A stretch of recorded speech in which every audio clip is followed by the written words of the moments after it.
सामाजिक, आर्थिक, राजकीय, सांस्कृतिक घडामोडींसाठी पाहत राहा GR महाराष्ट्र।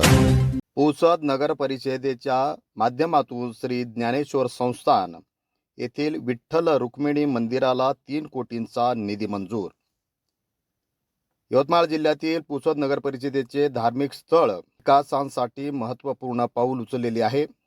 नगर परिषदेच्या माध्यमातून श्री विठ्ठल रुक्मिणी मंदिर ज्ञानेश्वर संस्थान पुसद यांच्या जीर्णोद्धार व याशिवाय प्रभाग क्रमांक 5 मधील श्री हटकेश्वर मंदिरासाठी असा एकूण 4.5 कोटी रुपयांचा कामांचा शासकीय मान्यता देण्यात। राज्यमंत्री तथा पालकमंत्री गोंदिया जिल्हा श्री इंद्रनील भाऊ नाईक यांच्या प्रयत्नामुळे शक्य झाले। पुसद नगर परिषदेच्या नगराध्यक्ष सौ मोहिनीताई नाईक यांच्या माध्यमातून हा निधी उपलब्ध करून देण्यात आला।